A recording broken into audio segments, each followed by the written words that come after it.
10:15 de la mañana en Gualeguaychú, viernes, y estamos con nuestro primer entrevistado de la mañana, con Guillermo Trebux, que él es coordinador de áreas protegidas y técnico ambiental y ahora tesista en la licenciatura en conservación, para hablar sobre los trabajos que se están realizando en Las Piedras. Guillermo, muchísimas gracias por estar acá. Bueno, buen día, es un gusto para mí estar en este lugar.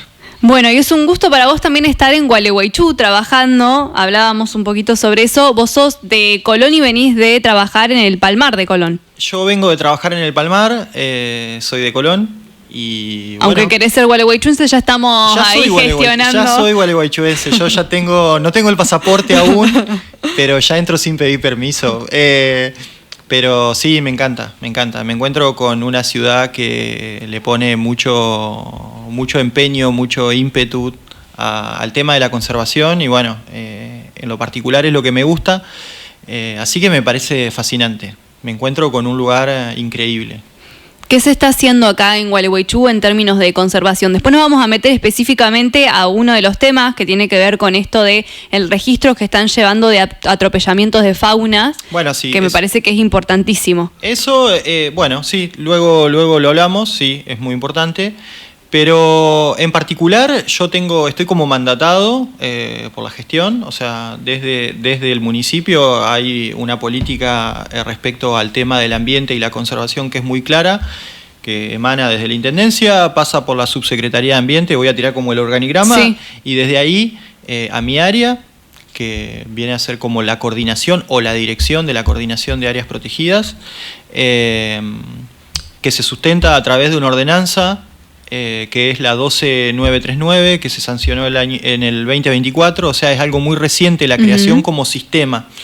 Y bueno, a mí me han traído para trabajar en esto, que tiene que ver con la conformación y el manejo del sistema. Cuando hablamos de sistema, hablamos de unidades integradas, o sea, no sé si todos saben, pero a partir de la sanción de la ordenanza, la ciudad de Gualeguaychú tiene 3 áreas protegidas que son públicas, 2 que están bajo la categoría de reserva natural, que una es Las Piedras y la otra es el Parque Florístico. Okay. Y después tenemos una que está bajo la categoría de manejo de paisaje protegido, que es nada más y nada menos que el Parque Unzué. Perfecto. O sea, el parque florístico lo tenemos dentro del Parque Unzué también. Dentro del Parque Unzué. Y dentro de todo eso también tenemos el Centro de Interpretación La Delfina, que les recomiendo a todos los gualeguaychuenses que vayan a visitarlo, que se acerquen. Les recomendaría a todos que vayan a conocer las áreas naturales. O sea, el Parque Unzué seguramente todos lo conocen, pero las áreas naturales por ahí, yo hablo bastante con la gente que va a las reservas y me encuentro que muchos van por primera vez. Quiero decirle que tienen lugares maravillosos. Las Piedras es maravilloso. Yo conozco muchas áreas protegidas de la provincia y del país y de algunos países limítrofes, y les quiero decir que como área natural protegida pública, debe estar dentro de las más lindas. Y no es porque esté trabajando acá, es porque así lo es. Y bueno, hay que darle vida, y la vida se la damos en la visita, en la interpretación, en la educación ambiental, en aprender a relacionarnos, reconectarnos con la naturaleza, y bueno, un poco ese es nuestro objetivo, más allá de los proyectos de conservación. O sea, la idea de todo esto es que las áreas protegidas de la ciudad funcionen como aulas abiertas, como aulas verdes, en donde todos nos podemos ir, vincular y relacionarnos con la naturaleza. Es reconectar un poco, salir de esta vida urbana y reconectar un poco con la naturaleza. Eso es uno de los objetivos fundamentales que tenemos y es hacia lo que apuntamos. Y bueno, y después está aparte lo que tiene que ver con la conservación. Entrando en la conservación más estricta, dentro de los objetivos que me han planteado y que en parte lo vamos a cumplir este año, que empieza, es el tema de los planes de manejo. ¿Qué significa un plan de manejo? Un plan de manejo, nosotros tenemos que elaborar los planes de manejo para las áreas protegidas. El plan de manejo es como, de alguna manera, es lo que se puede y lo que no se puede hacer, hablando rápidamente. Ahora, un plan de manejo es como un documento, como directriz, es donde están las directrices de trabajo, donde están las directrices de los proyectos de conservación, en donde dice qué es lo que vamos a hacer y cómo lo vamos a hacer y cuándo. Nosotros estamos en una etapa que es la elaboración. Esto incluye mucha planificación. La conservación de la naturaleza sí o sí necesita planificación, y eso a veces es lo más difícil de sostener, ¿no? Más que nada porque estamos hablando, por ejemplo, de acá a 5 años o de acá a 2 o 3 ejercicios de planes de manejo. Estamos hablando de 10, de 15, algunas cosas de 20 años. Sí. Porque la naturaleza tiene sus tiempos, tiene sus ciclos. Bueno, nosotros nos tenemos que acoplar un poco a eso.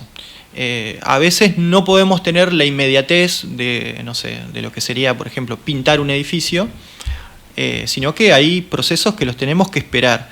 Bueno, por eso necesitamos ponerlo en una línea de tiempo a veces un poco extensa. Bueno, un plan de manejo en pocas palabras tiene, lo voy a explicar rápidamente, no quiero ponerme demasiado técnico, pero tiene como distintas partes. La primera parte es como una línea de base. Una línea de base es evaluar qué hay y cuánto hay.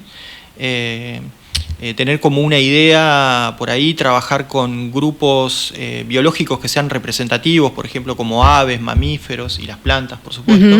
Bueno, se establece como una línea de base, se identifican cuáles son los ambientes, luego se hace como un diagnóstico de en qué situación se encuentra, y a posterior de todo eso, y con toda la información reunida, se hace una etapa propositiva, que es donde vienen los proyectos, o sea, los programas y los proyectos de conservación. Perfecto. Bueno, ¿ustedes ya hicieron como la línea de base, ya tienen como el diagnóstico? la línea de base está muy avanzada, Sí. El diagnóstico lo tenemos, que en general es muy bueno, y estamos avanzando. Por ejemplo, en el caso de las piedras, nos encargaron que arranquemos por las piedras, y estamos trabajando fuertemente en eso. Sí, sí, hay como, lo tenemos un poco repartido a todo el trabajo, hay equipos muestreando, bueno, tenemos haciendo las evaluaciones. Algunas evaluaciones, por ejemplo, de el estado de conservación ya se puede hacer a priori. O sea, si bien necesitamos información de, por ejemplo, cómo está la comunidad de aves, cómo están, bueno, algunos datos ecológicos de los ambientes, lo cierto es que, bueno, es un lugar que está, desde el punto de vista de la conservación y de la representatividad ambiental, está muy bien. Está muy bien. Bueno, eso es importante, saber con qué salud gozan nuestras reservas. Bueno, nuestras reservas, nosotros tenemos que saber que en nuestro territorio, principalmente en la provincia de Entre Ríos, es muy difícil hablar de ambientes prístinos. Diría que casi no existen ya. ¿Qué significa? O sea, que no hayan tenido intervención antrópica. O sea, que el hombre no haya intervenido de alguna manera. Intervención de los seres humanos. Sí. Y bueno, en general lo que nosotros vemos en los ambientes naturales muchas veces son algunas impresiones, huellas o cicatrices de actividades del pasado. Bueno, eso no lo desconocemos, pero trabajamos para remediar algunos procesos que por ahí van en detrimento de la conservación de los ambientes naturales o nativos, por así decirlo. Como por ejemplo la invasión de especies, el problema de las exóticas. Por ejemplo, las plantas exóticas, los árboles exóticos, que por ahí avanzan y presionan fuertemente los ambientes naturales y generan cambios profundos en la biodiversidad. Y bueno, nosotros tenemos que trabajar para impedir ese tipo de cuestiones. Lo que pasa es que para desarrollar, por ejemplo, un programa de control de exóticas, primeramente tenemos que evaluar en qué situación se encuentra. Claro. Entonces, para eso hay todo un trabajo previo de toma de datos, mapeo y evaluaciones, porque también tenemos que saber por dónde empezar. Totalmente. Porque, bueno, hay dinámicas que son complejas, es muy difícil explicarlo por acá. Me encantaría invitar a todos los oyentes que pasen por las piedras, me busquen, y esto lo podemos hacer en el campo. Estaría bueno señalar, porque a veces hacemos intervenciones creyendo que estamos haciendo bien y terminamos metiendo un poco la pata. Entonces queremos impedir ese tipo de cuestiones. Bueno, el domingo hay una oportunidad que es el avistaje de aves que ahí se va a dar. Ahí vamos a salir a disfrutar un poco. Bueno, sí, también bueno, vamos pero ahí a hablar. te pueden preguntar también alguna otra cuestión. Sí, el domingo vamos a hacer una actividad de observación de aves. Si bien el domingo va a ser un día caluroso, bueno, el plan es primeramente disfrutar. Vamos a ir a disfrutar de la naturaleza. Una forma de abordar la naturaleza es la observación de aves. Y bueno, vamos a salir tempranito, tipo 8. La idea es encontrarnos ahí en el área de servicio de las piedras. y hasta las 10 vamos a hacer una recorrida. Después vamos a ir buscando sombra porque se va a poner difícil. Sí. Y la idea es hacer después como una actividad libre, el que quiera disfrutar un poco del arroyo, del río, que lo pueda hacer. Y por ahí cuando pase el punto más cálido, capaz hacemos otra salidita a la tarde. Pero es algo más descontracturado. Igualmente la idea es hablar. Totalmente, ¿no? Y que la gente tenga una especie como de excusa también para ir y conocer el lugar. Por supuesto. Vuelvo con el tema de, o sea, ahora quiero ir a la cuestión de la fauna. ¿Qué cuestiones se están haciendo para preservar nuestra fauna dentro de las reservas? Bueno, en las reservas de por sí ya hay un cuidado, o sea, la fauna está muy relacionada al tipo de vegetación. Entonces, bueno, cada ambiente tiene como su fauna bien representativa y característica. Al preservar los ambientes naturales, o sea, los parches de vegetación, estamos preservando la fauna. Ahora, ¿cuáles son las acciones? Bueno, el control y vigilancia, o sea, el trabajo en la supresión del cazador furtivo, por ejemplo. ¿Tenemos mucho acá? ¿Ven muchos ustedes cazadores furtivos en las piedras o por la zona? Sí, yo que he visto otros lugares con cazadores furtivos es como, noto poco. Lo que no quiere decir que no haya. O sea, existe la cacería, sí, porque uno lo ve en el comportamiento de la fauna. Nosotros tenemos, o sea, porque hay un comportamiento muy característico, por ejemplo, en el carpincho, cuando los carpinchos están, por así decirlo, y entre comillas, correteados, ¿no? Entonces hay un cambio en la conducta. Eso se puede ver. Pero particularmente yo no he tenido mayores problemas hasta ahora en las piedras. Digo, no he tenido porque, bueno, como soy de Colón, paso algunos días, por no decir varios, acá, y yo me quedo en las piedras. Entonces estoy ahí todo el tiempo. Claro. Y la verdad que no, o sea, me esperaba sí que haya más problemas, pero no, en ese sentido no tanto. Igual hay que trabajar, hay que trabajar mucho. ¿La gente caza para comer? ¿O...? En general la caza de silvestres termina siendo una comida, seguro. Hay gente que valora mucho, hay un uso cultural. O sea, digo, no hay que demonizar la cacería, más allá de... Sí hay que ser muy cuidadoso con el tema del sufrimiento animal y todo ese tipo de cosas. Yo soy carnívoro, no tengo problema con eso, pero respeto las otras posiciones, ¿no? Pero lo que quiero decir es que nosotros llegamos a ser especie humana a partir de lo que comíamos también. Y la cacería fue siempre parte de nuestro ser. Por lo tanto, hay algunos usos culturales que bueno, en áreas protegidas tan pequeñas, a veces hay que tener cuidado. Tal vez, digo pequeñas porque en comparación con una superficie de 1 millón de hectáreas, ¿no? Pero digo, ahí tenemos que tener un poco más de cuidado. Igual es un tema súper controvertido, no es que le estoy esquivando el bulto, pero digo...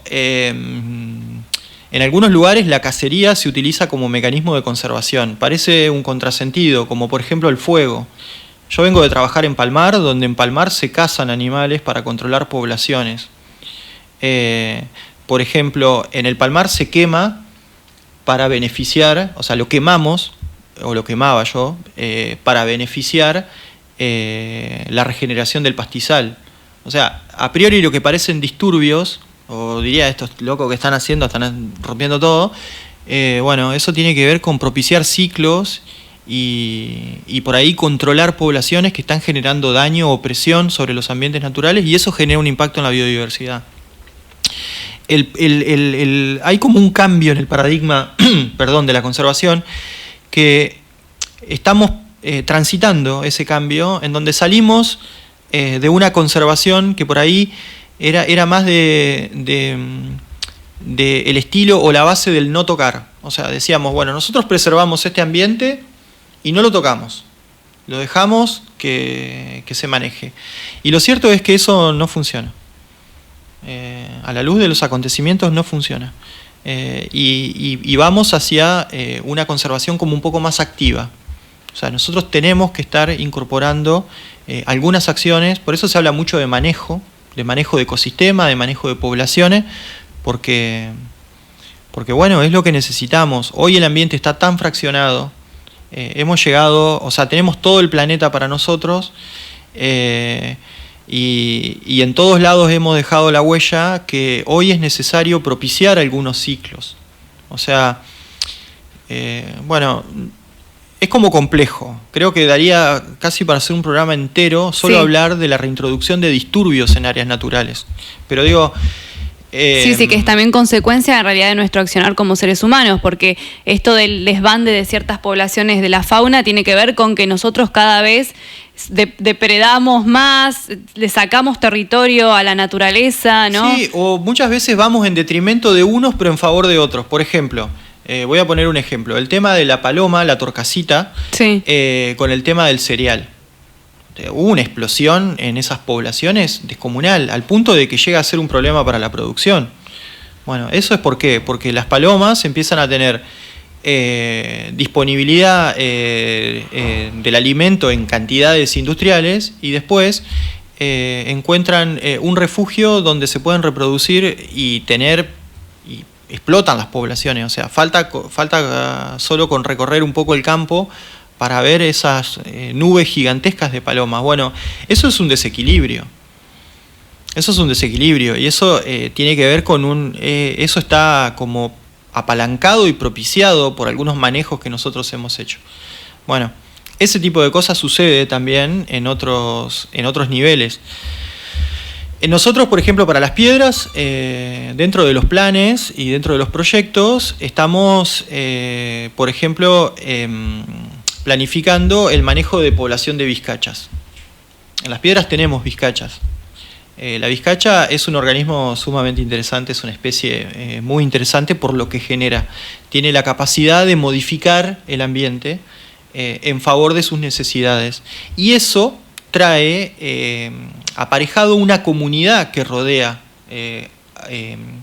a las vizcachas. O sea, cuando se trabaja en la conservación de vizcachas, no solo estamos pensando específicamente en ese bicho, pero lo cierto es también en todo el resto de los animales que viven y conviven con ellas hasta en sus mismas vizcacheras.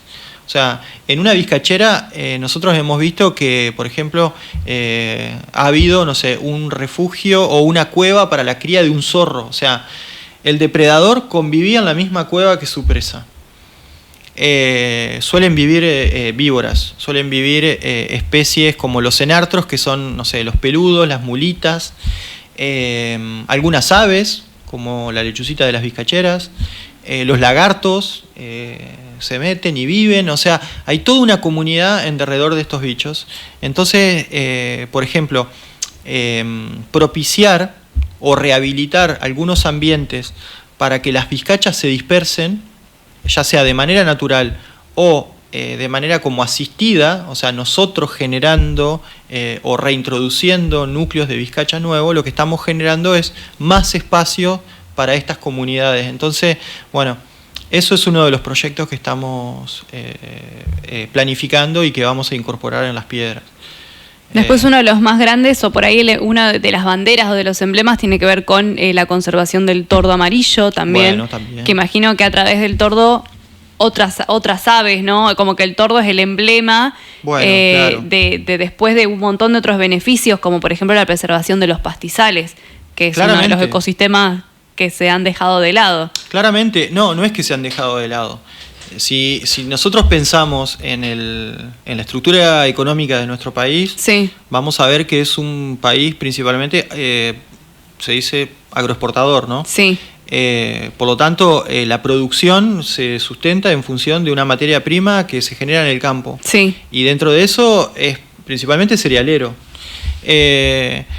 Y si nosotros pensamos dónde se instalan esas producciones o el núcleo fuerte de esa producción, tiene que ver con la zona pampeana. Y la zona pampeana es zona de pastizales. Claro. O sea, era la zona donde estos bichos vivían. Entonces, lo que sucede es que hay una sustitución de los ambientes naturales por estos ambientes productivos. Uh-huh. Y bueno, y hay una pérdida de hábitat para los bichos. Por lo tanto, la mayoría o muchas de las especies vinculadas a los pastizales están en riesgo. Dentro de esas, bueno, el tordo amarillo, que está en riesgo crítico de conservación. Estamos hablando de poblaciones que ya quedaron como muy disyuntas, o sea, muy separadas. Hay una población en nuestro país, hay una población en el noreste de Corrientes, y la otra la tenemos nosotros acá, en el sureste de Entre Ríos, entre Gualeguaychú, Gualeguay, y por ahí anda. Y estamos hablando de poblaciones que se cuentan en número de cientos nada más. 1000 habrá en total en nuestro país. Es muy poquito. Es muy poquito, es muy poquito. Y cuando son poquitos empieza a ser un problema para las especies, porque a veces son tan poquitos que no se encuentran. Y si no se encuentran, no se reproducen. Eso también es un problema. Entonces, bueno, todos los remanentes de pastizales o todos los ambientes modificados que igualmente son utilizados por estas aves, hoy tienen altísimo valor. Ya sea si lo utilizan para la reproducción, si lo utilizan para la alimentación o como refugio. Entonces, a partir de eso es que se implementó, por ejemplo, este año. Bueno, hay algo que hay que decir, que el proyecto Tordo tiene más de 15 años, creo, 14, 15 años, en donde hay un montón de gente que viene trabajando hace mucho tiempo. Y esto es política de Estado hoy para Gualeguaychú. En Gualeguaychú hay una mesa de conservación del tordo amarillo que reúne a un montón de instituciones, ya sea instituciones como fundaciones, las ONGs, el Estado, vecinos comprometidos, bueno, nada, distintas instituciones, así las fuerzas vivas, como le suelen decir. Hoy se trabaja de manera articulada para poder como ayudar y contribuir en esto. Hoy por hoy los tordos, bueno, sabemos que la naturaleza no respeta propiedades, por lo tanto ellos se mueven y atraviesan campos públicos, campos privados, y bueno, sí. Bueno, ahí por suerte también en la región hay bastante buena voluntad por parte de mucha gente que permite el acceso para el monitoreo y el control. Y este año, como algo muy novedoso, que fue como nada, para mí fue maravilloso entrar en contacto con este tipo de trabajo, con este nivel. Se implementa el uso de la tecnología al servicio de la conservación a través del CONICET, de un organismo que es el CECOAL, que es el Centro... Ay, me olvidé las siglas, pero es el CECOAL, que tiene sede en Corrientes, y a través de los técnicos y los científicos de la gente de aves argentinas se implementó la instalación de rastreadores en tordos. Aparte de las tareas de conservación y de la guardia de colonia que se hace todos los años, este año se incorpora, y solo se está haciendo hoy acá, estos sistemas de rastreo. Se le instalaron a creo que 25 tordos de poblaciones distintas, o sea, de grupos distintos, y hoy por hoy tenemos información en tiempo real de dónde están, y eso es fundamental, porque hay un vacío de información en donde en general no se sabía qué pasaba con los tordos después de la reproducción, a dónde se iban. Claro. Bueno, hoy esta temporada se comenzó con este estudio, que bueno, por lo menos va a tener de mínima un año, o sea, hasta el próximo ciclo reproductivo, en donde nos va a aportar un montón de información que no existe. Y eso es fundamental. O sea, lo que nosotros buscamos ante todo es tomar decisiones de manera informada. Si queremos tener éxito, tenemos que tener datos. Con esos datos construimos información y sacamos conclusiones. Bueno, esas conclusiones son los que es la idea que sostengan nuestras medidas de manejo futuro. ¿Quién dice que a partir de todo este estudio se puedan identificar sitios importantes, por ejemplo, como dormideros, o sitios importantes como zona de alimentación o zona de reproducción? Que las zonas de reproducción, más que mal, se tiene mayor información, pero bueno. Y esto va a desprender un montón de trabajo respecto a la articulación público, privado, ciencia, técnica. Bueno, son desafíos difíciles, pero sumamente interesantes, o sea, y necesarios. Si no, nos tenemos que despedir de una especie más. O sea, tenemos que tachar sí. en nuestra lista de especies que se van una nueva especie y espero que eso no suceda. En esta misma línea y de obtener información y para justamente tomar acciones, ¿cómo llevan adelante esto de monitorear el tema de los atropellamientos de la fauna en esa parte de nuestra ciudad, ¿no? Que es la Ruta 20? Bueno, sí, igualmente, en ese mismo sentido. La idea es siempre tener información que sustente lo que decimos. Y en función a eso, hace un poco más de 2 meses, comenzamos con un muestreo, viendo que estaba la obra de repavimentación, que la verdad que quedó muy bien, pero lo que pasa es que si tenemos mejores rutas, en general hay mayor velocidad. Y el atropellamiento de la fauna está directamente, esto no lo digo yo, lo dicen un montón de trabajo ya, está directamente vinculado a la velocidad que se maneja. Por lo tanto, incrementa mucho el atropellamiento y incrementa mucho la accidentología. O sea, estamos hablando de que la preocupación está puesta, por ejemplo, en nuestro caso, sobre la biodiversidad. Pero también está puesto sobre la vida de las personas y la propiedad de las personas, como por ejemplo son, bueno, sus autos, que pueden terminar en accidentes fatales. Sí. Entonces, bueno, por ahí generar un poco de información sensible, como puede ser el tema del atropellamiento de los animales, tal vez nos sirve para modificar alguna conducta que tenga que ver con la seguridad vial, ser un poco más consciente y manejar con un poco más de cuidado. Que a veces significa disminuir la velocidad a 10 km por hora durante la noche y respetar un poco la cartelería. Bueno, ¿se va a poner cartelería al respecto? Claro. Sí. Nuestro objetivo, porque ahora lo que tenemos es como muy incipiente, o sea, tenemos poquitos datos. Poquitos datos. Para mí son un montón de bichos, porque en 2 meses creo que registramos más de 14 episodios y los que pudimos registrar. Después hay muchos que se pierden por predación o porque hay bichos que vienen y aprovechan, encuentran un animal muerto, se lo llevan, entonces no, ese registro lo perdemos. En general, cuando hay un atropellamiento también hay otros, porque por ejemplo, no sé, atropellan un zorro, que es una especie como muy atropellada, y detrás de eso vienen los carroñeros. Entonces a lo mejor viene un peludo que carronea el zorro muerto y lo atropellan, y detrás de eso hay un carancho y lo atropellan, y bueno, en general se suelen ver como los atropellamientos suelen estar como más agrupados.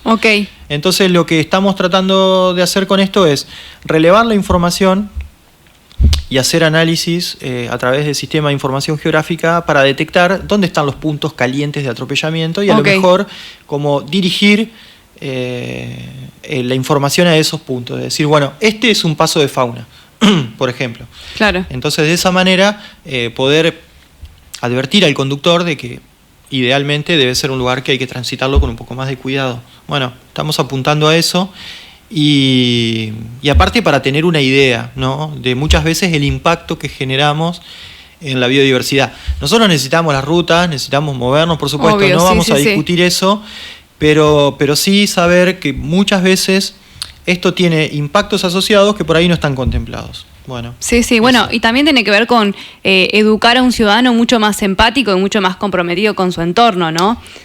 Claramente, pero ante todo saber que esto está puesto, hay un esfuerzo puesto en la seguridad de las personas.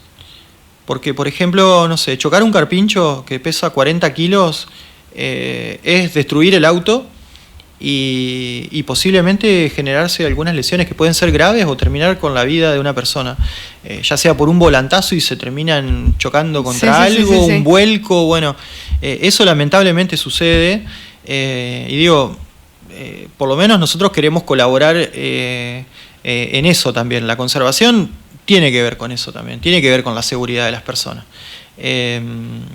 Bueno, nada, es la contribución que, bueno, por hoy estamos haciendo, lo que buscamos hacer, saber que las áreas protegidas muchas veces son centinelas de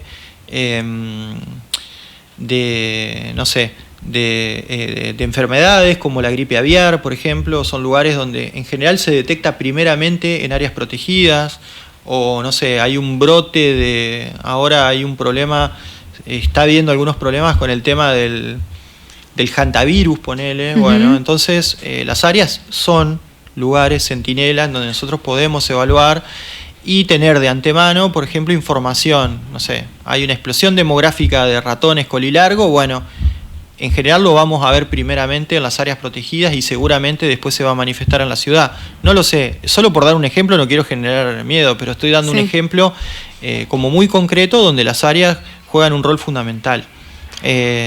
Bueno, para eso un poco estamos y para eso estamos trabajando, sí. Las últimas dos preguntas, Guillermo. Una tiene que ver con este laboratorio que se iba a instalar en Las Piedras, que era también para que los estudiantes de veterinaria, de bromatología, hagan sus prácticas y haya como un ida y vuelta entre la academia, ¿no? Y la reserva. ¿Esto cómo avanza? O no sé si está en carpeta, se va a hacer. Sí, por supuesto, es fundamental. Es fundamental. La relación de las áreas protegidas con las universidades es fundamental. Nosotros, por ejemplo, lo primero ahora que hicimos fue firmar un convenio, por ejemplo, con la Tecnicatura que forma guardaparques en la provincia, que está en Colón, se dicta en Colón. Y ya generamos un convenio para que los chicos puedan venir a hacer sus prácticas. Y a su vez nosotros tener información. Y lo mismo lo pensamos hacer con el resto de las universidades. Mirá, en la mañana de hoy estábamos hablando de que hay un lugar que queremos ver cómo venimos de presupuesto para ver si lo podemos empezar como a arreglar, que tiene que ver con un edificio histórico donde podríamos montar ese laboratorio. Sí, eso está, a nosotros nos parece fundamental. Estamos recibiendo universidades, estudiantes, científicos, no te digo todo el tiempo, pero con mucha frecuencia. Por ejemplo, tuvimos, a fin del año pasado, hicieron un campamento, la universidad de acá, la UADER, con la carrera de gestión ambiental, donde los chicos pudieron llegar a Las Piedras, o sea, los estudiantes. Digo chicos, pero hay gente de todas las edades, o sea, los estudiantes y los docentes pudieron llegar y pudimos hacer actividades concretas de muestreo, de trabajo a campo, implementamos distintos métodos de muestreo y demás, porque también en la formación es fundamental salir con algo de experiencia. Entonces, bueno, en eso nosotros queremos también como estar aportando permanentemente. Y el tema de los convenios los estamos buscando siempre, todo el tiempo. Nosotros queremos tener una relación fluida con la academia, con las universidades, lo necesitamos. Cada técnico que pasa, cada científico siempre aporta un dato que para nosotros es fundamental, porque cada vez nos acerca a tener como un conocimiento un poco más completo de la biodiversidad que tenemos en las áreas. Entonces, con mayor información podemos tener mejores conclusiones y mejores programas. Pero eso sí. O sea, ante la consulta concreta dije un montón de cosas, pero es sí, queremos avanzar en eso y de alguna manera transformar lo que es Las Piedras. No va a dejar de ser una reserva natural, pero también pasaría a ser, por ejemplo, como una estación biológica. Una estación biológica es donde vienen técnicos, científicos, estudiantes, tesistas, de todo nivel, y pueden no solo tomar muestras, sino procesar. Así que sí, a la respuesta concreta del laboratorio, la idea es que tenerlo. Sí. La última, y aprovecho también algo que habíamos hablado fuera del aire, porque del aire está bien, porque o sea, hay que resaltar también las cosas que se hacen bien. Yo me parece que eso es muy importante, y señalar lo que no se está haciendo bien. Ese también es como un poco uno de nuestros roles como periodistas. Que vos decías que por ahí lo que se está haciendo a nivel de medio ambiente en Gualeguaychú realmente es como una rareza en Entre Ríos. Me parece que está bueno que lo resaltemos, porque también es como decir, hay que valorar esto que se está haciendo en cuestiones ambientales. Bueno, voy a hacer como la mirada de afuera. Sí. Yo noto que Gualeguaychú hace un montón. Pero un montón. O sea, tienen cosas que son extraordinarias que yo no lo veo en el resto de la provincia, en general. Ya sea por su escala de ciudad o porque es una decisión política que lo han tomado todas las gestiones, creo. Como bien lo charlábamos, creo que hay un antes y un después, sin duda, del tema del conflicto de Botnia y todo lo demás. Eso ha despertado muchísimo y noto que hay una sociedad como muy movilizada detrás de todo eso. O sea, está todo el mundo como muy atento y ese como seguimiento social me parece que es fundamental y tracciona, o sea, tracciona para bien. Y en ese sentido, a los que por ahí nos toca alguna responsabilidad o algún trabajo vinculado al Estado, nos pone en cierto lugar de, como no digo de presión, pero digo, está bueno, a mí me gusta, porque eso es como muy motivador, y aparte se nota que hay recursos disponibles. O sea, yo me encuentro con recursos, o sea, hay recursos para hacer. Nosotros necesitamos herramientas para trabajar, las herramientas aparecen, pero no es que aparecen a los 6 meses. Es una cuestión de una semanita o menos, y ese tipo de cosas es maravilloso. Para trabajar es maravilloso, porque da ganas, verdaderamente da ganas. Y yo noto que Gualeguaychú tiene muchísimo trabajo, muchísima experiencia. Como todo, seguramente hay cosas para mejorar, pero yo veo que hay una distancia abismal con otros lugares, por ejemplo. Bueno, esperemos que se continúe de esa manera, y también me parece que está bueno lo que decís para la ciudadanía, que muchas veces dice, che, ¿estará bien si reclamo esto o si pongo el foco o monitoreo que realmente se estén haciendo cosas? Bueno, y está bueno esto de decir, sí, che, involucrarse sobre cuestiones ambientales como gualeguaychenses es muy importante y hace que hoy estemos en donde estamos. Es fundamental. Nosotros, uno de los grandes desafíos, y esto lo planteo para la ciudadanía, digo, uno de los grandes desafíos respecto al tema de las áreas naturales no es conservar un área, sino es empezar a generar lo más importante que tiene la conservación, que es la conectividad.